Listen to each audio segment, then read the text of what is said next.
daring Bombardier. Corki is a ranged DPS champion, specializing in mobility and range, while dealing both physical and magic damage. Corki's passive is Hextech Shrapnel Shells. All of Corki's basic attacks deal bonus true damage. This damage scales with critical strikes and with Sheen, Trinity Force, and Lichbane, but not with items like Madrid's Blood Razor and Malady. Phosphorus Bomb reveals and damages enemies in the target area. Note that while Phosphorus Bomb will show enemies hiding in brush or behind a wall, it will not reveal wards or invisible champions. Valkyrie sends Corki to target location, leaving behind a wake of fire that damages enemies standing inside it. Gatling Gun repeatedly damages enemies in a cone in front of Corki. Struck enemies continuously lose armor while getting hit by Gatling Gun.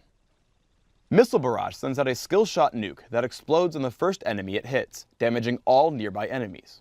Every fourth missile sent out is a big one that deals more damage in a larger area. While Missile Barrage is on a very short cooldown, it is also limited by an ammo system. Ammo for this ability recharges slower than the basic cooldown. I get up on health compared to Misfortune, so I try to play aggressively. Once Karma blows the cooldown on Soul Shield, I poke with Phosphorus Bomb and basic attacks. Seeing her run, I chase with Valkyrie and Exhaust. Once Garen picks up the kill, I chase onto Karma. Notice that I move in between attacks, allowing me to stay in range much longer for more attacks. Once she flashes out of range, I chase with Flash and land one more basic attack, giving Garen a double kill. Karma comes back into lane and plays extremely aggressively as Shaco's waiting to gank me. Karma drops to my abilities, including the burn from Valkyrie, but then I make a huge mistake. There is basically no way to run from Shaco with Lizard, so I should have stayed and fought instead of kiting. Without taking extra damage from backstab and landing one or two more attacks, I might have had a chance. Corki is exceptionally good at aggressive fights and attacking from a great distance. Here Misfortune crosses the midpoint of the lane, so immediately I dive in, activating Gatling Gun as I cast Valkyrie. As we fight, I'm confident I'll win the battle, so I only use Exhaust when I think she might start to run. She burns Flash, but thanks to the slow, Garen catches up and we get the kill. I get into a teamfight in mid, immediately pushing for Shaco, who has the Lizard buff. As he runs, I chase him with Valkyrie and lock him up with Exhaust, flashing out immediately after he goes down. With my new buff, I switch to Cho'Gath. I turn to evade Feral Scream and dodge away from Rupture. I continue to kite him with the Lizard buff until he runs away. I chase him down and get into position to land two more shots from Missile Barrage. Then my team chases him and cleans up the kill in our jungle. In a new game, I'm facing an aggressive Jax in lane. Corki has great sustained damage early game, so after he jumps in, I fire back, getting him extremely low.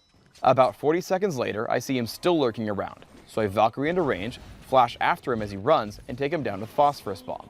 As Katarina chases me, I exhaust her and run until she finally turns around. My team's Katarina comes in from mid, so I go to set up the gank. I wade into the brush, fighting Jax and the enemy Katarina. I get ready to Valkyrie out the second she Shunpo's in.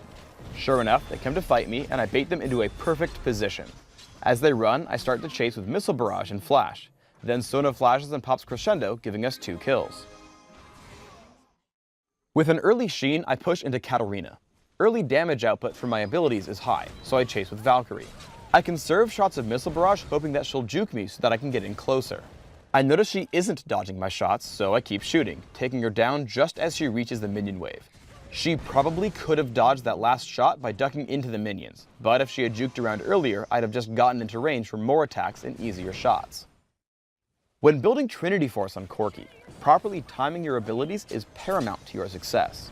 Let's break down this chase onto Karthus. I Valkyrie in, which gives me a Trinity Force charge, and I deal a ton of damage. Now the cooldown on Trinity Force is back.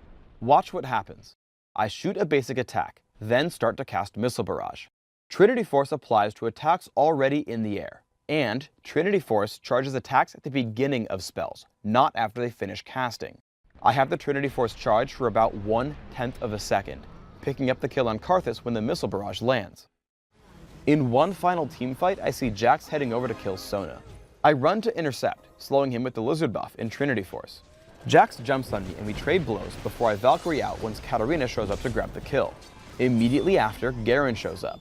Again, I try to kite with Lizard and Trinity Force, but once Gangplank hits Cannon Barrage, I have to flash out. The distance allows me to safely kill Garen. As Gangplank greedily shows up, I again try to keep Sona alive by doing the only thing I know how to, dealing tons of damage. For runes, I take armor penetration marks, flat armor seals, flat magic resist glyphs, and flat damage quintessences. This setup gives me a lot of damage output, while compensating for Corki's general frailness early on. My masteries are 2109, making sure I take magic penetration in offense, and 1 point in neutral buff duration and utility. I take exhaust and flash, mastering the former in the offense tree. I max Gatling Gun by level 9, taking 1 point in Valkyrie at level 2 and maxing it last. While I max Phosphorus Bomb after Gatling Gun, I take my first skill point in it.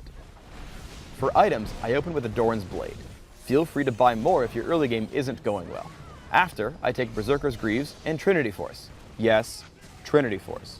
I continue to build Corki for pure damage with a fast Bloodthirster, and then depending on my needs, Infinity Edge, Phantom Dancer, and Last Whisper.